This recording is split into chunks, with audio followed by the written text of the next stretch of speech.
I recently read in a book that the cherubs, which were the two angels sitting on top of the ark where the Ten Commandments laid in the Holy of Holies, in the temple in Jerusalem, those two angels, they were not only facing each other when Israel was in unity, but they were in an intimate embrace, male and female together, one, shalem, whole. This is about a return to wholeness. This is about unity.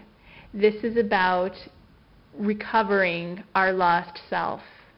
Shalom, friends. This is Ahuva here with today's revelation. I've been doing a lot of thinking about the aguna issue, and I realized that the problem with this situation is that it's just a symptom of a much bigger problem. And the bigger problem is that women have no voice in Judaism.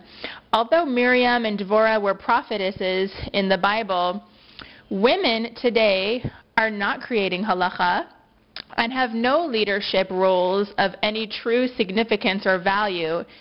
And so therefore, we find ourselves in this predicament of being submissive, and we are forced against our wills into taking on a passive role.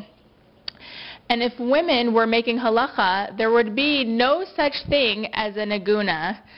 It would not even be in our vocabulary, because a woman would never let another woman be in this predicament. I think that the problem really is that subconsciously it goes all the way back to Adam and Eve, and men view women as a necessary evil.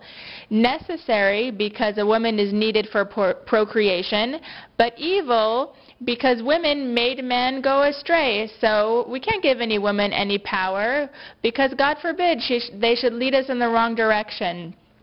So I think that this is a huge problem, and this is a big, big tikkun that we need to fix in order to bring the Shekhinah, God's feminine essence, out of exile, because we cannot continue like this. Women have a necessary and powerful voice.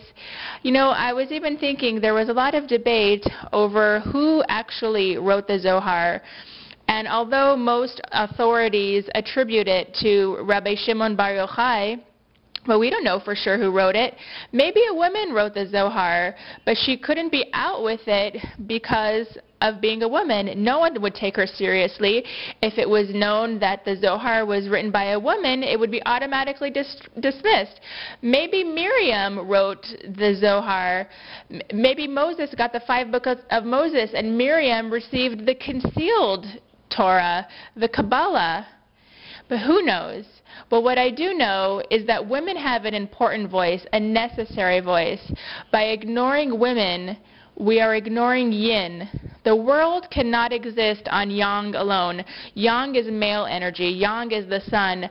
Women are the moon. Without this balance, there is upheaval. There is disharmony. And, you know, I saw it very plainly when I was living for 2 years on a cruise ship. There was no rabbi on board. So I spoke with my Chabad rabbi, Rabbi Lipsker of Sherman Oaks, California. And according to Pirkei Avot, it says, where there is no man, be a man. So, therefore, where there is no rabbi, it's okay for you, a woman, to be a rabbi.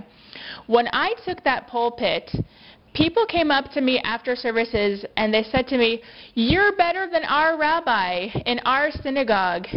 They wanted me to come home with them and be their leader. And it's so frustrating to me that in Orthodox Judaism, there is no place for women to have leadership roles. And I think that something has to change, because the aguna thing is a horrible situation, but it is only a symptom of the bigger problem, and that is that women need to be given the dignity, rights, and respect that they deserve in Judaism and in the world. Tizku l'mitzvot. God bless you. Goodbye.